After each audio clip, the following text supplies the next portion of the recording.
Não é incomum encontrarmos pessoas que associam a ditadura ao período mais feliz e próspero que o Brasil já viveu. O milagre econômico brasileiro é usado como propaganda para legitimar e esquecer as atrocidades cometidas durante esse período.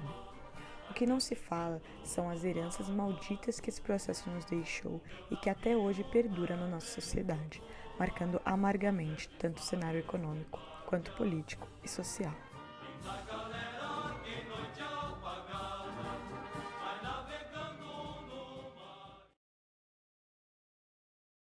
Efetivamente, esse foi um período de crescimento econômico real, em que os índices alcançados pelo Produto Interno Bruto chegaram a patamares até hoje não superados, crescendo em média 11% ao ano. Aqueles foram 6 anos em que a ditadura conseguiu conciliar o crescimento do PIB com inflação controlada e com equilíbrio externo na relação entre importações e exportações, sem que houvesse um aumento desenfreado das importações. Logo, esse período é comumente chamado por muitos de período do milagre. Tais anos de crescimento contribuíram para aumentar a popularidade do governo e para alimentar as campanhas ufanistas, que tiveram um grande impulso com a vitória da seleção brasileira na Copa de 1970.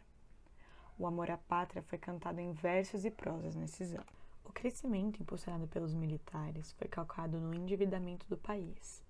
Foram feitos diversos investimentos na indústria e em grandes obras públicas com recursos oriundos de empréstimos internacionais a juros altos, que fizeram com que o país entrasse em um ciclo de endividamento externo do qual até hoje é refém. Além disso, boa parte desses recursos foi utilizada em obras faraônicas, como a rodovia transamazônica, que nunca foi concluída e com a qual desperdiçou infinitamente, ainda que a ditadura fizesse propaganda favorável ao regime, usando tais grandes obras como símbolo do país gigante. Além do endividamento, o crescimento do PIB não significou um desenvolvimento socioeconômico planejado e igual. Ao contrário, o crescimento do período agravou muito a desigualdade social em nosso país, ampliando profundamente o fosso que separa mais ricos dos mais pobres. Em 1964, o 1% mais rico da população detinha cerca de 15 a 20% de toda a renda do país.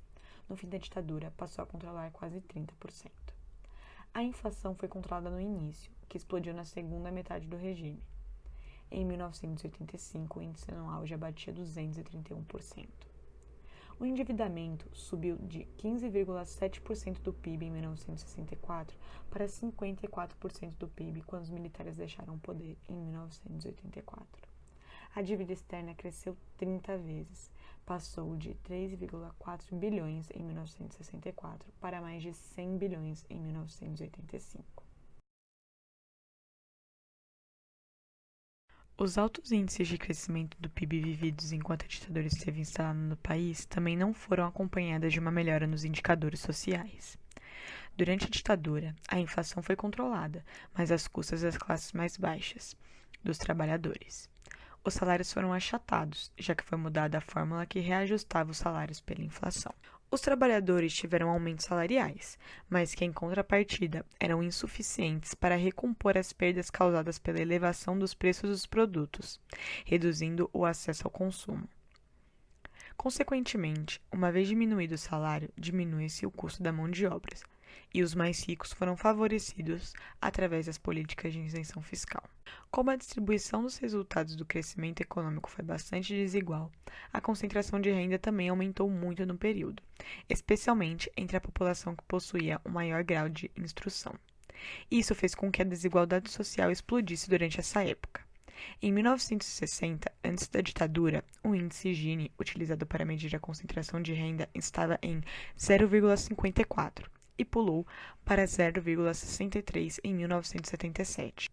Os empresários e a classe média que possuíam maior grau de instrução foram beneficiados em detrimento da parte mais pobre da população. Nos arrojados projetos de infraestrutura do regime, houve amplo desmatamento e urbanização forçada e desenfreada, que culminou na marginalização e aumento das periferias em todos os estados brasileiros. O senador Randolfo Rodrigues destaca que a ditadura aumentou a desigualdade de renda entre os brasileiros. Mesmo com o crescimento econômico durante os anos 1970, este crescimento econômico só serviu para criar mais desigualdade social naquele período, para transformar o nosso país num enorme abismo entre muito ricos e muitos pobres.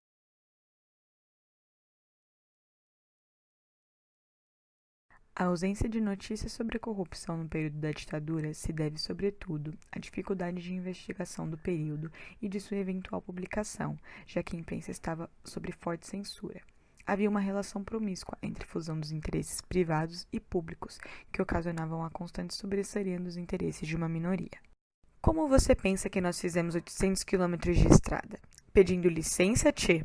Usamos a mesma tática dos portugueses, que não pediam licença aos espanhóis para cruzar a linha de Tordesilhas. Se tudo o que nós fizemos não tivesse dado certo, eu estaria na cadeia, velho.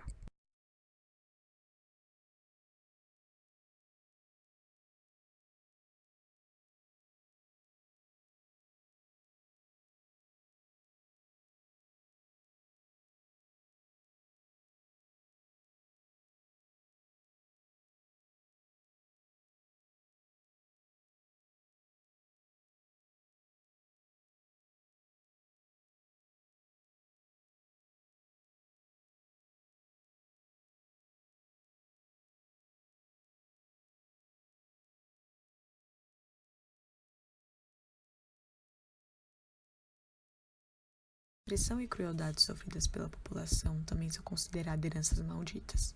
No entanto, essas permanecem na memória de cada torturado e preso político, a qual lutaram para um país melhor e mais democrático. A função de prender e torturar era realizada exclusivamente pelo DOI-CODE, que reunia forças civis e militares. O DOI-CODE iria centralizar e organizar toda a repressão aos adversários do regime, sob o comando de Geisel e do chefe do Estado-Maior do Exército.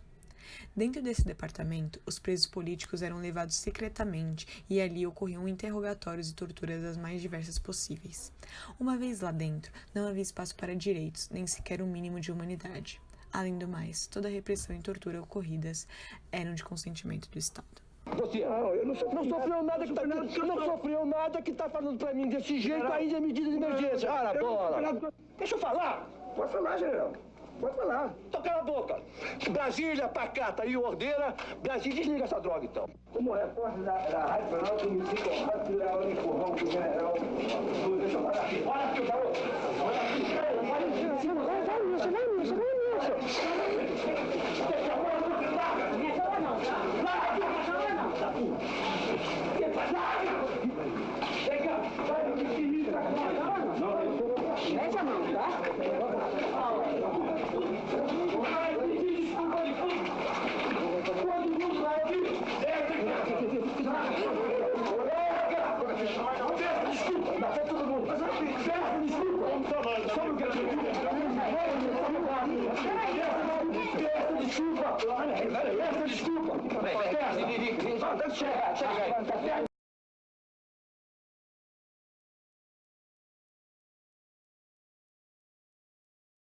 Essa pergunta, por mais incômoda que possa soar, precisa ser encarada, sob pena de não superarmos compreensões e valores conservadores.